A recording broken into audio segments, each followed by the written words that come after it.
8:48.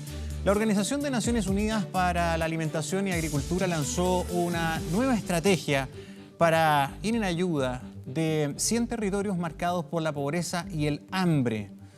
Sectores de Colombia, de Guatemala, Honduras, El Salvador, República Dominicana, particularmente serán el primer foco. Serán los 5 países prioritarios de la primera fase de este plan, que queremos conocer más con Mariana Escobar, consultora de la Oficina de la FAO para América Latina y el Caribe y encargada de esta estrategia de 100 territorios. ¿Cómo estás, Mariana? Bien, Gonzalo, muchísimas gracias. Gracias por estar acá. Mil gracias. Bueno, es bien impactante visibilizar esta realidad y ponerle cifras y darnos cuenta que a pesar de que probablemente en la última década, los últimos 15 años, nuestra región ha avanzado en términos de la lucha contra la pobreza y la miseria extrema sobre todo, queda tanto por hacer. 2.000 municipios de 14 países, 40 millones de personas en pobreza extrema, 40 millones. Y personas que no tienen seguridad alimentaria. Hay muchos niños acá en la región. Es realmente duro. Sí, realmente es una tragedia y sobre todo si uno lo ve en la perspectiva de los esfuerzos que ha hecho esta región para resolver temas de hambre y de pobreza. Y yo creo que América Latina ha sido una región campeona en avanzar en la lucha contra la pobreza, contra el hambre. Yo creo que cada vez hay menor desnutrición. La pobreza ha disminuido de manera muy, muy importante en los últimos 20 años, no así la desigualdad. Entonces, como la desigualdad es como el tema más difícil que tenemos, América Latina es la región más desigual del mundo y eso hace que no solamente haya diferencias muy grandes entre grupos humanos, entre clases sociales, sino también entre territorios. Y hay ruralidades entre las cuales también hay una enorme desigualdad. Y esta estrategia se trata de esas regiones, de estos territorios que se quedaron en el rezago. Sí, se han eso hecho, te quería preguntar, perdón. Uno puede entender que haya ciertos países que la han tenido más difícil, ¿verdad? Y están más atrasados en varios sentidos que otros. Es normal en toda zona. Lo que me cuesta entender, y me imagino que es parte del diagnóstico y tendrá su explicación, es porque algunos países sí han conseguido un grado de desarrollo importante, tienen economías potentes, sin embargo tienen muchos municipios con pobreza extrema, con gente con hambre, con desnutrición. Por ejemplo, Colombia. Por ejemplo, Brasil. Por ejemplo, Perú, acá al lado. ¿Por qué? Incluso ¿Por qué el Chile. Incluso Chile es un país muy, muy avanzado en el contexto de América Latina, con una economía muy fuerte, unos indicadores sociales extraordinarios, pero la región de la Araucanía, por ejemplo, es una región profundamente desigual si se le compara con el contexto de otras regiones. A ver, yo creo que igual ahí juegan muchísimos factores. Por ejemplo, en Colombia la guerra ha retrasado el desarrollo rural de una manera muy importante. En Centroamérica, por ejemplo, el fenómeno de la sequía tiene un impacto tremendo, digamos, sobre la población rural. Yo lo que creo y lo que nosotros pensamos en la FAO es que, todas las fórmulas no funcionan igual en todas partes. Y lo que estamos observando en este contexto es que esta es como esa última pobreza tan dura de reducir, porque está en territorios que están desconectados de los países prácticamente, están desconectados de los mercados, donde la presencia del Estado es muy, muy precaria, es muy débil. Hay muchos sitios donde la violencia se ha instalado. Por ejemplo, en Centroamérica estamos observando crecientemente los temas de violencia, en México, bueno, Colombia, por supuesto. Entonces, eso hace que como que estas zonas se reproduzca ese aislamiento y las políticas públicas no tienen el efecto que han tenido en otras partes. Por eso nosotros pensamos que el enfoque territorial, que es un enfoque que busca primordialmente involucrar al territorio en la definición del desarrollo y en la gestión de su desarrollo, tal vez pueda ser una clave importante. En varios lugares del mundo, incluso en América Latina, se están empezando a hacer, avances en esa dirección y yo creo que eso ante todo le da como una enorme legitimidad a los gobiernos, por ejemplo. Fíjese que en las zonas más rezagadas de la región son las zonas de más alta conflictividad social, los mayores conflictos ambientales, los mayores conflictos agrarios, conflictos con los pueblos indígenas, etcétera, están en estas zonas rezagadas. Y yo creo que ese de alguna manera es también un poco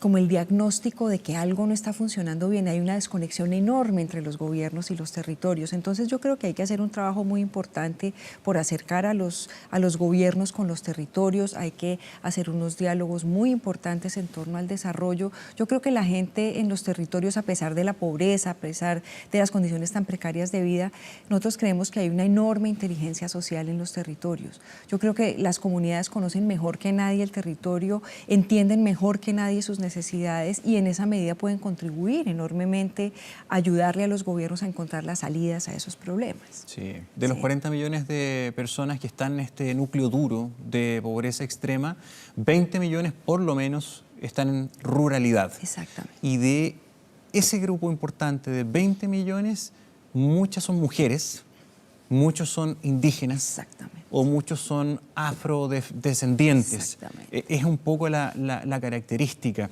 Estas zonas, independiente de la naturaleza de cada país, van quedando rezagadas por el fenómeno de la centralización, por la potencia de los polos industriales, y estas zonas van quedando olvidadas por el Estado. Sí. Sí, porque obviamente es muy complejo también para los gobiernos llevar bienes públicos, servicios públicos, porque son zonas distantes, son zonas que en muchos casos tienen unas condiciones geográficas muy complejas, donde hay inseguridad, por ejemplo. Entonces, un poco desde el punto de vista de la eficiencia del gasto público, pues es mucho más difícil llevar bienes y servicios, pero yo creo que llegó el momento en el que hay que estar ahí. O sea, yo creo que eso es un tema que ya no se puede retrasar más. Hay que estar ahí y hay que buscar sobre todo soluciones innovadoras, porque hay otro factor que es muy importante. Las economías de América Latina están en una situación muy crítica en general, salvo vulnerable. Contadas excepciones. A principios de este siglo, pues tuvimos unas economías extraordinariamente prósperas, con mucho crecimiento económico. Ahora tenemos economías en general en proceso de contracción, el gasto público es muy pequeño y la perspectiva, por ejemplo, de gasto social de los gobiernos, pues no es muy alentadora. Entonces, uno de los grandes retos es hacer más y mejor con poco. Y es posible que haya soluciones innovadoras que nos permitan resolver como esas barreras que tienen los gobiernos para no poder llevar los bienes y los servicios del Estado a estos Usted lugares. habló de la economía.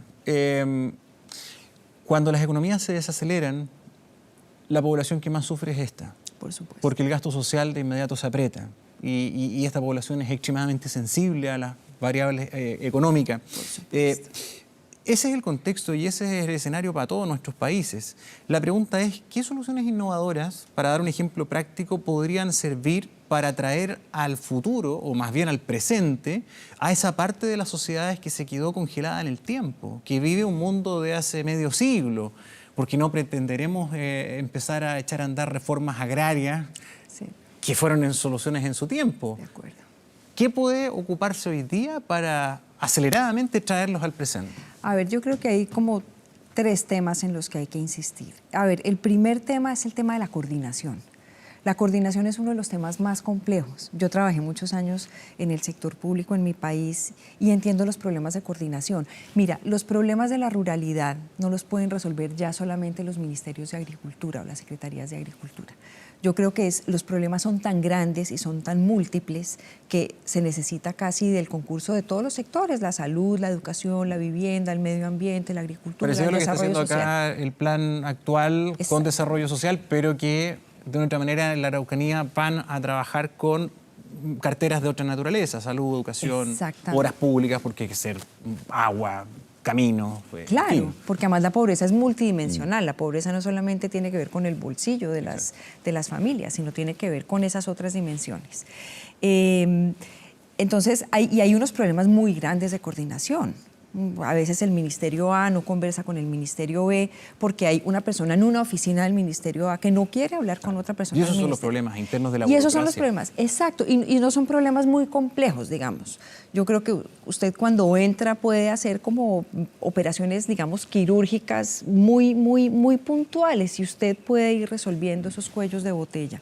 Eso es muy importante. Yo creo que hay que buscar de alguna forma digamos, también desconcentrar un poco el poder de los ministerios que está tan centralizado en las ciudades, aquí en Santiago, en Lima, en Bogotá, y hacerlos etcétera. conversar con el mundo privado, porque Eso es muy la importante. alianza, o sea, el Estado sí tiene un rol que es rayar la cancha, poner sus recursos y todo, pero los privados tienen mucho que decir y mucho que hacer. Y cuando se ponen las pilas, como decimos acá, y trabajan de manera mancomunada, no solamente empresas, sino que también la academia, los distintos actores de la sociedad, Exactamente. se produce esa sinergia que es tan necesaria para resolver problemas estructurales. Sí, eso es fundamental porque yo creo que ya el tiempo de que los gobiernos resuelven solo los problemas se acabó, digamos, ya no es posible y los problemas de estas ruralidades son tan profundamente complejos que es imposible pensar que un gobierno solo va a resolver todo. Entonces también es cómo se articulan los esfuerzos, ¿no? Ahí ese tema y el sector privado yo creo que puede jugar un papel bien importante si hay estímulos para inversión en esos lugares, para generar empleo. En estos lugares no hay empleo formal. Sí. Hay otro desafío que me parece bien interesante, que es cuando estas zonas, estos territorios, además de su propia desgracia, de su marginación de los mercados, de su escaso desarrollo, pobreza, son tomados, cooptados, controlados por la ilegalidad de distinta naturaleza. Será terrorismo, será droga, será como el caso de Guerrero en México, en el cultivo de amapolas para la heroína. Entonces el problema es mayúsculo, porque no solamente tienes hambre, tienes pobreza, sino que tienes delito y tienes una economía ilegal muy dura metida ahí. Sí, eso es, para mí es una de las peores tragedias de América Latina. Yo creo que es la ilegalidad. Y como el Estado es tan precario en estos lugares y no puede proveer seguridad, el servicio de justicia no funciona.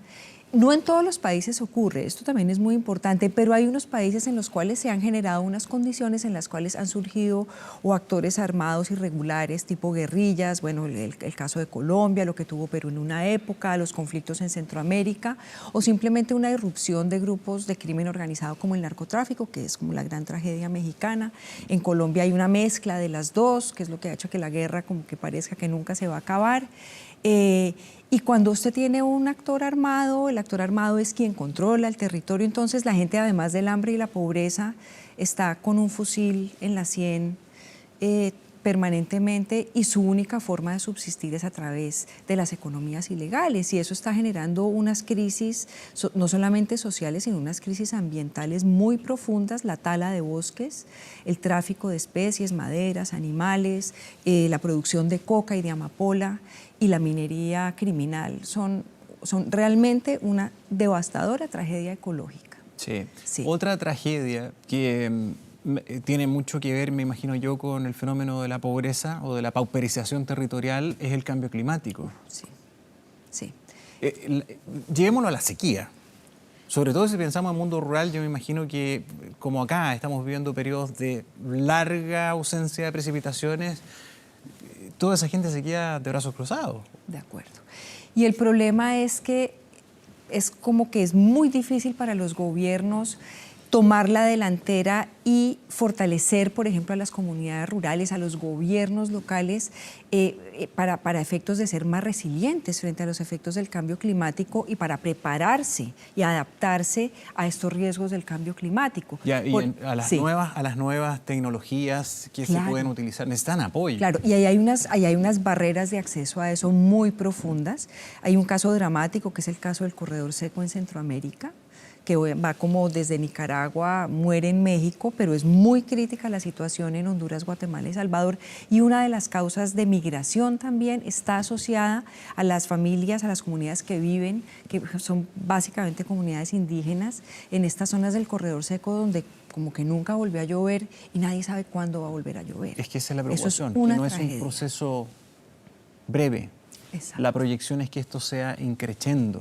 Sí, hay unos efectos que parecen ser además irreversibles. Es como no vamos a retornar, o sea, hay realmente unas perspectivas que son casi que rayan en lo apocalíptico, digamos, de procesos, no solamente de la sequía, por ejemplo, los países de las pequeñas naciones insulares de la región del Caribe. O sea, tienen unos problemas de bajamar, hay cambios de temperatura, hay países que están llegando a los 2 grados más. mueren los arrecifes de coral, o sea, la agricultura está condenada, no hay más agricultura o están condenados muy rápidamente a no tener más agricultura. La industria hotelera, que es básicamente lo que le genera ingresos a estos países, pues va a tener unos problemas muy severos porque la marea empieza a subir, es decir, hay unas consecuencias terribles y a eso súmale, no sé, los huracanes, es decir, esta región que es tan diversa desde el punto de vista, no sé, agroecológico, climático, porque tiene desiertos, selvas húmedas tropicales, páramos, lo que tú quieras. El cambio climático afecta de maneras tan diversas que yo creo que todavía aún no sabemos cuáles son los efectos exactos sobre la Amazonía, sobre las zonas de desierto, sobre la región andina, los mares, las playas. La región antártica. La región antártica, exacto. Ahí hay unas cadenas de problemas muy, muy complejas. Bueno, y lo mencionas, la migración. Sí. Es otro factor. ¿Cuánto pesa a la hora de generar focos de pobreza? Porque la migración puede ser muy buena cuando se produce en condiciones, cuando se produce de manera legal, cuando el tránsito es por otros fines, pero no por sobrevivir. De acuerdo. Claro, o sea, lo deseable de la migración es que sea una opción. Una oportunidad. Una oportunidad de vida cuando en el contexto en el que uno se encuentra hay oportunidades, pero uno elige buscar oportunidades similares o mejores en otro lugar. Claro, y América Latina tiene en ese sentido dos rutas muy complejas. La primera es como la ruta de los desplazamientos internos. Y eso no es un tema nuevo en América Latina. Yo creo que obviamente pues, los procesos de migración del campo a la ciudad son tan viejos como la historia de construcción de estos países, pero obviamente esos procesos se han exacerbado por la pobreza. En el caso de países como Colombia, Perú, Centroamérica, pues la guerra ha generado unos desplazamientos masivos de personas del campo a la ciudad en unas condiciones absolutamente dramáticas. El cambio climático está generando también migración y está el tema de la migración hacia afuera. Entonces tenemos dos gravísimos problemas en América Latina. Tenemos el caso de Venezuela, que es pues, una tragedia humanitaria de unas dimensiones. Está el caso de Haití, que es un caso prolongado. El caso de Haití lleva muchísimo tiempo, estructural. Perdón, eso te quería preguntar.